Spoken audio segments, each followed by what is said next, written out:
So the 355 is an all-star cast of global super agents, but do they actually pull off this mission? Let's find out.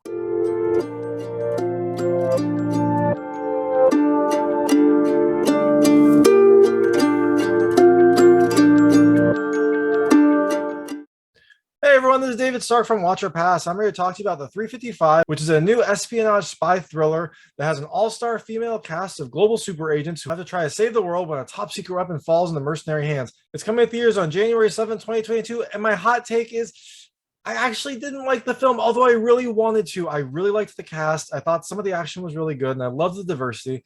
But the story was just kind of all over the place. The writing was hit or miss, and the effects, they just were too noticeably CG. So I really wanted to like this. I liked a lot of aspects of it, but overall, I just wasn't really that entertained. And the movie felt kind of like a slog to me.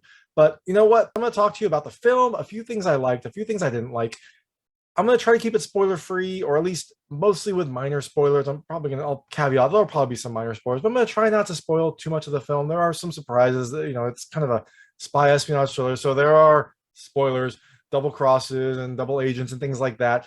But I'm going to try to kind of leave the plot out and just talk about the things I liked and things I didn't like.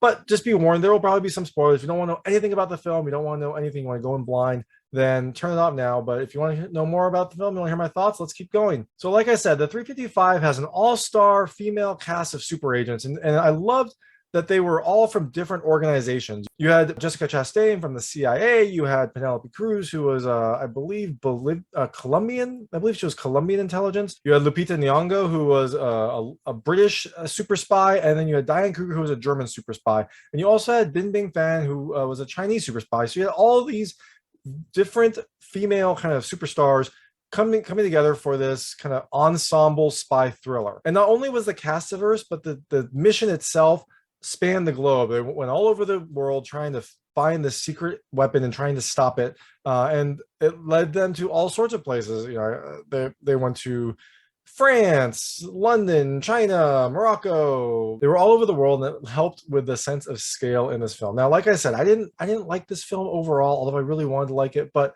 I'm going to start with the things I did like about this movie. The first is the cast. I mean, you can't really ask for a better cast for a female super squad. My favorites were Jessica Chastain and Diane Kruger. They were also kind of the more, I don't know, type A might be the right word. They were the more kind of go-getter, action-oriented females in this squad. Although everyone kind of got in on the action, Diane Kruger and Jessica Chastain were kind of the main ones. But overall, everyone had an important part in this team, and I really liked it when the team came together. At the start, you have them all working for different organizations, but eventually, through circumstances and through just a shared mission, they come together and form this kind of joint super squad. That is a lot of fun when all the personalities start to interact and start to kind of play off of each other and have some friction as well. It becomes a lot more enjoyable. The second thing I liked is the action, but I'm going to caveat that with some parts of the action. Some of the things I didn't love, you'll hear in a second. But the fight scenes were pretty well done. They were well choreographed. They kind of were involved and elaborate. And the sound effects were really good. In the firefights, the gunfire really popped, and it made it into more of an exciting sequence. And, when you have hand-to-hand combat and gunfire all together, you do get some exciting moments in this film. And the last thing I really loved is diversity/representation. I mean, I loved how the team was gathered from a bunch of different organizations, from different countries and kind of different nationalities. And the team itself was a diverse group of female agents. I love seeing them all together and working together. You couldn't really ask for a more diverse set of female superstars to kind of headline this film. And it was really fun to see them all on screen and to see them all interact and have their, both their different agencies and also their different personalities meld. So those are the things I like. Now, the things I didn't like, the first is the story. I mean, it just didn't really make much sense. I mean, it's a spy thriller, so maybe it's not supposed to make sense. And if you could just sit back for the ride and enjoy it, then maybe you'll have an enjoyable time. But I just couldn't. Like, the story just didn't really come together.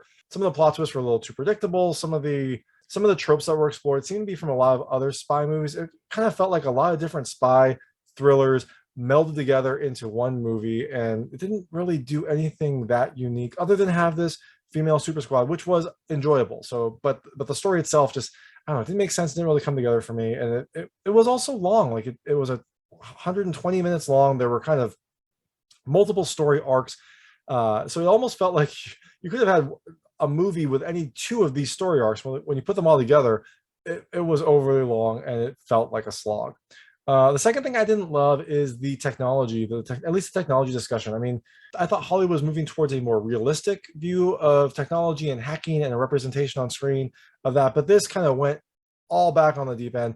You had kind of this impossible device in the palm of your hand. I think it was connected via USB, and then was able to kind of control everything. I think they called it like a master key for the internet and the dark web. I mean, you had lines like that. You had someone mention like infinite bit encryption. You had them hacking into cameras and having to get like close to do some sort of signal tag based on the Wi-Fi. I mean, it was not great technology discussion, and it really kind of distracted me when I was watching the film. The third thing I didn't love is the writing. I mean, the writing itself was just not that good. I mean, there were some of the lines were pretty predictable. Some of the lines were pretty obvious. I didn't enjoy it. It didn't feel sharp or that clever. I mean, I think it said something when there was a sequence where two German agents were talking back and forth, and I enjoyed that banter more than some of the English banter in the film. And the last thing I did not love are the effects, and that is because the effects were very clearly CG. I mean, I think the studio did a pretty good job of hiding it,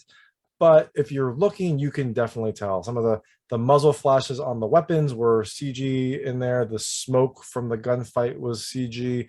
Some of the collapsing effects and the glass breaking were also pretty clearly CG, and some of the blood effects were CG. There was one scene where someone got shot, and then on their person there was no bullet hole. It was just like this kind of faint pool of blood that was starting to form.